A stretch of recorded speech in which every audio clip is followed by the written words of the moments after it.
The Fiend's character destroyed. Best and worst of Raw. WWE brutally bashed for bizarre ending to Monday Night Raw. Seth Rollins gets a harsh warning. Bianca Belair brutally bashed. Bloodline member hasn't seen The Rock in 2 decades. Let's jump right into it. Best and worst of Raw. Welcome to this week's episode of the Best and Worst of Raw. It was the penultimate episode before Crown Jewel 2022, and it also happened to be the weakest episode of the post-Vince McMahon era. However, while it should be mentioned that the start and finish of Raw was great, most of it felt like a filler. However, we will get to the worst later while mainly highlighting the positives of a relatively dry show this week. Number 3. Best. R-Truth's super fun appearance and match. Johnny Gargano is fully involved in the Miz Dexter Loomis storyline and is threatening to be a whistleblower to reveal why Loomis is targeting the 2-time Grand Slam champion. While that part was okay, we loved R-Truth's appearance. The bona fide WWE legend is loved by everyone, and he faced The Miz 11 years after their awesome Truth Tag Team storyline that saw them feud with John Cena and The Rock as well. The bout between the two legends was fun, and it was R-Truth who beat The Miz with the help of Gargano, who trolled the A-lister by pretending to be Loomis in a black hoodie and gloves. Gargano also threatened to reveal the truth after The Miz mocked him with a get-well-soon card for his wife Candice LeRae, who was assaulted by damaged CTRL earlier in the show.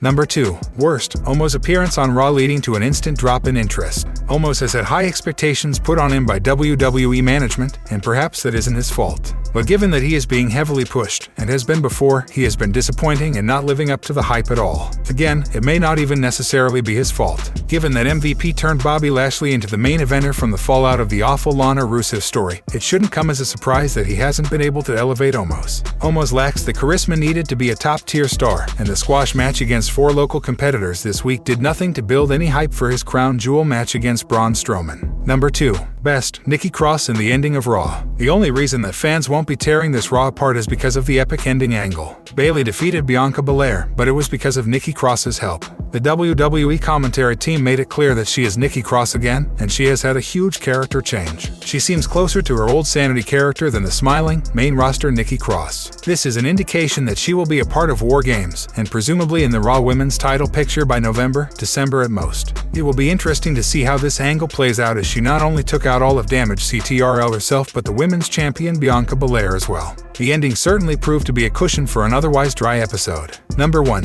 Worst. Bad pacing and structure, making it the weakest show in the Triple H era. We can finally dive into the criticism of the show and why it was by far the most underwhelming since Triple H took over creative. There were hardly any important segments in between the show, and apart from the OC, Judgment Day storyline and the Bayley-Bianca Belair main event, nothing felt important. Even the Miz Loomis storyline hardly felt important, with R-Truth essentially saving the segment. Elias' match with Chad Gable felt unimportant. JBL and Baron Corbin's appearance wasn't bad, but it wasn't great either, and the overall flow of the show felt like something we would see in the Vince McMahon era. With that said, we don't want to tear the creative team apart for this, as it's difficult to produce 3 quality hours of content for 52 weeks a year without a break.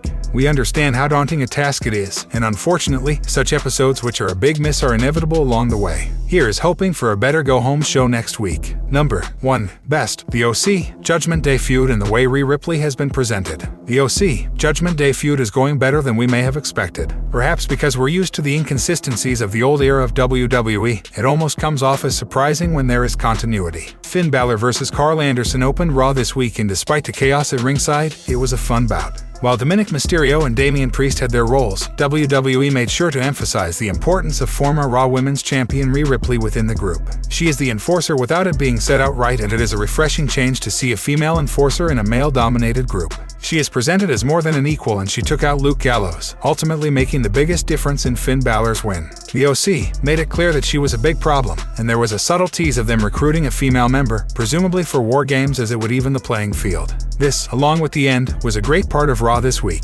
WWE brutally bashed for bizarre ending to Monday Night Raw. Former WWE head writer Vince Russo is not impressed by the sudden reappearance of Nikki Cross in WWE. Bayley and Bianca Belair squared off in a number 1 contenders match on Raw. As the rest of damaged CTRL tried to interfere in the match, the referee ejected them from the ringside. While Dakota Kai and Io Sky were arguing with the ref, Cross appeared and took all 3 out. She also laid out both Bianca and Bayley to be the only woman standing as the show went off the air. While Nikki's interference helped Bayley grab the win, Vince Russo was bemused by this decision.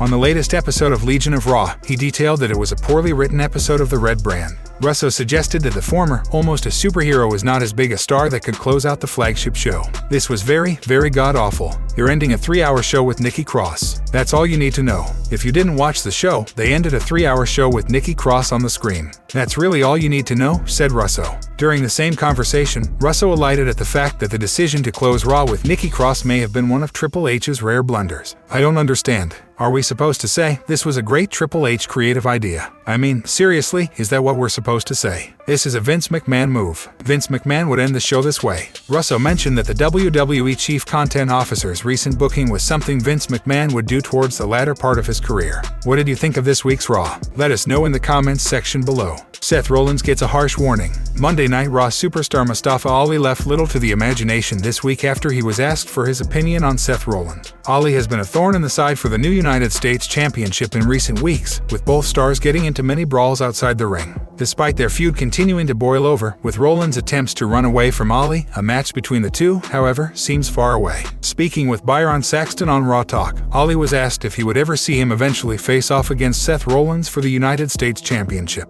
Honestly, no, I don't see the day when Mustafa Ali become the United States Champion. I mean, ask yourself, how can I become champion? How can I become the champion when Seth Rollins keep running from me every time he sees me? Seth can't help but run away from me, and I promise you, Seth is gonna get tired of running from me before I get tired of chasing him. I am the problem that Seth Rollins cannot solve. Like the fans, Ali will be hoping he can go toe-to-toe with Seth for the title, and if the 36-year-old star can come out with the win, it will be the first ever championship he has held in WWE. Whilst a large portion of fans are excited to see the two Monday Night Raw performers face off, former WWE head writer Vince Russo is questioning Ali's sudden change in character. Speaking on Sportskeeda Wrestling's Legion of Raw, Vince Russo was left bemused as to why WWE did not give an explanation behind Mustafa Ali's on-screen persona alteration. Was there ever an Ali explanation of going from the leader of Retribution to now being a babyface? What was the transition? He never denounced Retribution or what he was doing or his actions or nothing. So he went from that to this, and we're supposed to be cheering him. This is to give the marks a great match between Ali and Seth Rollins. That is exactly what it is, bro.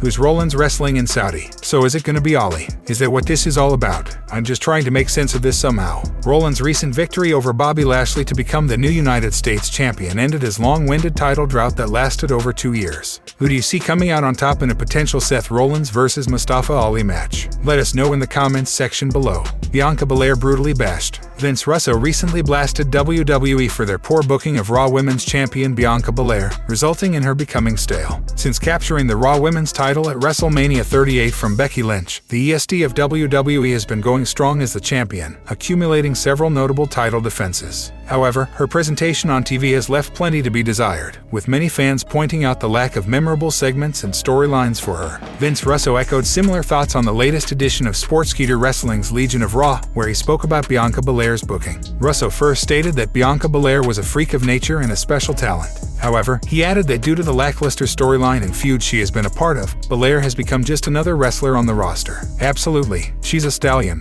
She's special, she's a freak of nature. We have put her over to the moon. But if you don't have a character in a storyline, you're just another wrestler on the roster. And they all become just another wrestler on the roster, said Russo. In the main event of this week's Raw, Bianca Belair squared off against Bayley in a non-title match. Earlier, the two women collided at Extreme Rules, where the EST of WWE retained her gold in a ladder match. However, this time around, the role model avenged her loss by securing a shocking victory over her arch-rival. Moreover, Bayley's win wasn't the only surprising aspect of the Monday night show. Shedding her superhero image, a returning Nikki Cross took out damaged CTRL's Io Sky and Dakota Kai. She then attacked Bianca Belair, allowing Bayley to pin the Raw Women's Champion for a massive win. Interestingly, post-match, Cross got back into the ring to lay down Bayley as well to close the show with her standing tall. Do you agree with Vince Russo's take on Bianca Belair becoming stale on Raw? Sound off in the comments section below. Bloodline member hasn't seen The Rock in 2 decades. Former WWE NXT North American Champion Solo Sikoa has disclosed that it's been almost 20 years since he last saw The Rock.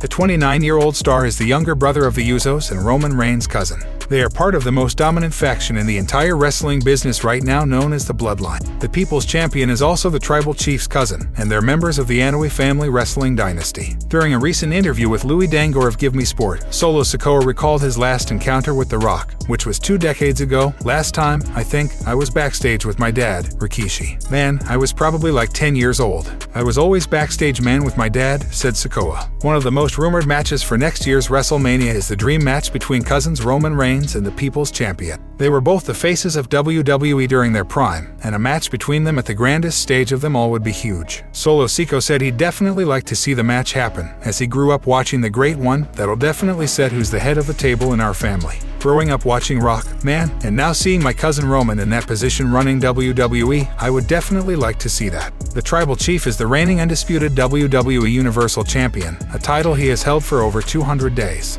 He's set to defend it against social media megastar Logan Paul at WWE Crown Jewel on November 5th in the Kingdom of Saudi Arabia. Who do you think would win between Roman Reigns and The Rock? Sound off in the comments below. The Fiend's character destroyed. The highly anticipated return of Bray Wyatt to WWE at Extreme Rules 2022 was amazing.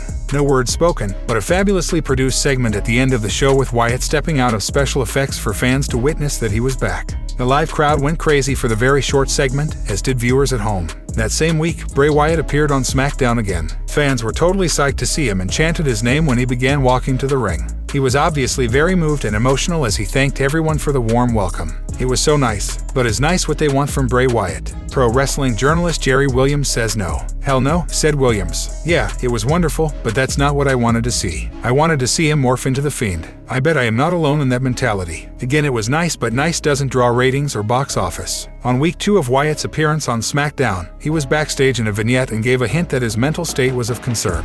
If they are going to have him morph into the Fiend, it should have happened by now, Williams continued. It's okay in some characterizations, but I tuned into SmackDown for one thing, and that is to see the Fiend or something more promising from Bray Wyatt.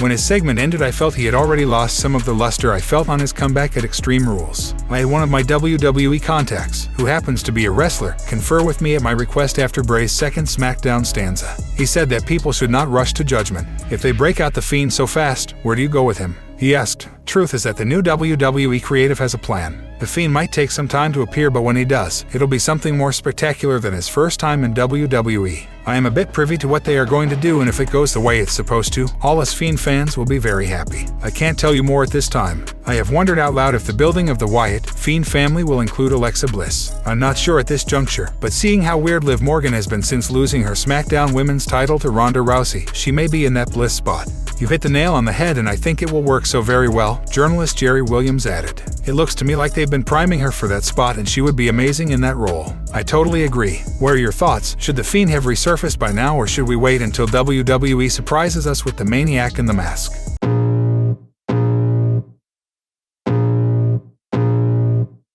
I can feel the blood creeping up from the heathens. Got will, got fight, got pride, got reason. If they wanna go eat, then you know I'm gon' feed them. If you're coming for me, hope you're ready for a demon. I got eyes in the back of my head, I'm seeing. Take me